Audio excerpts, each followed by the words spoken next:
Have you ever been betrayed so deeply that you felt your future was completely stolen? Imagine being given a glimpse of your destiny, only to have the people closest to you try to bury it. This is the epic, heartbreaking, and ultimately triumphant story of Joseph. He was a dreamer. As a young man, he was blessed by God with prophetic visions of greatness, dreams where even the sun, moon, and stars bowed down to him. But that divine vision put a massive target on his back. His brothers, consumed by a toxic, blinding jealousy, decided they had to kill the dream by killing the dreamer. One day, while they were tending sheep in the desolate wilderness of Dothan, they saw him coming from a distance. They didn't just disagree with him. They plotted his murder. They violently ambushed him.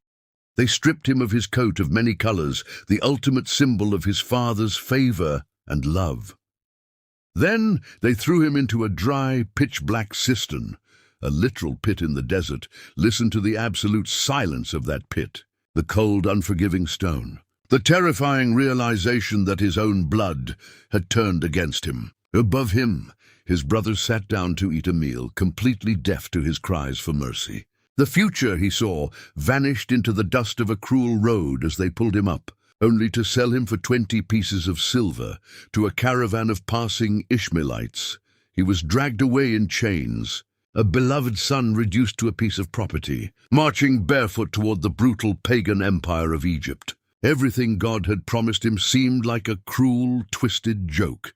He had a vision of a crown, but all he had were iron shackles. But what the enemy doesn't understand is that God's promises are not bound by our geography. The pit was not the end of Joseph's story. It was the brutal, necessary beginning of his preparation. God was setting the stage. Arriving in the massive, intimidating empire of Egypt, Joseph's life became a series of agonizing injustices. Sold to Potiphar, a high-ranking captain of Pharaoh's guard, Joseph made a radical, life-altering decision. He refused to let his trauma dictate his identity. Even as a slave, he never stopped serving with absolute excellence. He led in the palace of his master, proving that a man with a divine calling will rise to the top, even in chains. But the attacks from the enemy didn't stop. A false, vicious accusation from Potiphar's wife shattered his life all over again. He did the right thing. He maintained his purity and his integrity before God, and his reward was a dungeon. He was thrown into the king's prison, the darkest, most hopeless hole in all of Egypt. For years he was forgotten. A man with a divine vision, stuck behind thick stone walls, serving time for a crime he didn't commit. Imagine the psychological warfare. Days turned into weeks. Weeks bled into years. While in the darkness, 2 disgraced officials, the king's cupbearer and baker, were thrown into his cell. Both had terrifying prophetic dreams. Joseph, relying on the Spirit of God, accurately interpreted them. The baker would face execution, but the cupbearer would be restored to the palace. Joseph made one desperate plea: "Remember me when it goes well with you, and get me out of this house." But the cupbearer forgot him. For 2 full, agonizing years, Joseph sat in the suffocating silence of the dungeon, waiting. Have you ever felt completely forgotten by God? Have you ever watched other people step into their blessings while you are left rotting in the dark? Joseph's vision didn't fail. The path to the throne was simply paved with unimaginable pain. God was not punishing him. God was forging him. He was building a resilience so strong that the intoxicating power of the palace wouldn't destroy him. But the story doesn't end with a promotion. While Joseph was reigning in luxury, a catastrophic 7-year famine began to grip the entire known world. Back in the land of Canaan, the very brothers who had betrayed him were starving.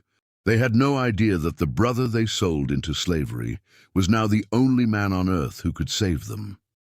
Driven by desperation, they traveled to Egypt to buy grain. When they arrived, they bowed face down in the dirt before the prime minister, never recognizing the boy they had thrown into the pit 20 years ago.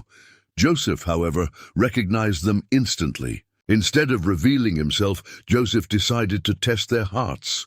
He accused them of being spies. He threw them into prison for 3 days, giving them a taste of the darkness he had endured for years. He then sent them home with grain, but kept one brother, Simeon, as a hostage. The tension reached a breaking point on their second journey. Joseph ordered his servants to hide his personal silver cup inside the grain sack of the youngest brother, Benjamin. As they began their journey home, Joseph's guards ambushed them, searching their bags until they found the stolen cup. Imagine the terror in their hearts. They were caught. They were facing execution or permanent slavery in a foreign land. This was the moment of truth. Would they abandon Benjamin just like they had abandoned Joseph? Or had the years of guilt finally broken them? Judah, the very brother who suggested selling Joseph into slavery years ago, stepped forward and begged to take Benjamin's place as a slave. This was the proof Joseph was waiting for. The character of his brothers had finally been forged in the fire of their own suffering. Now the stage was set for the most emotional reunion in the history of the Bible. Then, in a single jaw-dropping day, heaven moved. Pharaoh, the most powerful king on the face of the earth, had a terrifying prophetic dream of a coming catastrophic famine. All the wise men of Egypt were baffled. Suddenly, the forgotten man in the dungeon was remembered. Joseph was shaved, given clean clothes, and pulled from the darkness. He walked out of a dungeon and stepped directly into the breathtaking throne room of the greatest empire in the ancient world. With divine authority, he interpreted the king's dream. Within hours, he was elevated from a forgotten prisoner in the morning to the Prime Minister of Egypt by the afternoon. The vision he had as a boy was finally a reality. But the ultimate test was still to come. When the horrific famine struck the earth, it drove his treacherous brothers right to his feet in Egypt, begging for food. They bowed before him, perfectly fulfilling the very dream they had tried to destroy 20 years earlier. Joseph finally stood face to face with the men who had shattered his youth. But before revealing his identity, he put them through a tense, psychological test. He placed his own silver cup in his youngest brother Benjamin's sack to see if these men would abandon their brother to slavery, just as they had abandoned him. When he saw they had truly changed and were willing to lay down their lives for Benjamin, the Prime Minister of Egypt broke down and wept loudly. He had the absolute power to crush them. He had the legal right to execute them on the spot. Instead, he chose redemption. He looked at the brothers who sold him into slavery and delivered a truth that echoes across human history. Do not be afraid. You meant it for evil against me, but God intended it for good, to accomplish what is now being done, the saving of many lives. Listen to me. Your pit is not your grave. It is your preparation. Everything you are enduring right now, the setbacks, the betrayals, the agonizing years of waiting in the dark, is building the wisdom you will need for the immense purpose that awaits you. If Joseph's story encourages you to hold on to hope, type hope in the comments below and share this video with someone who is struggling to find the light.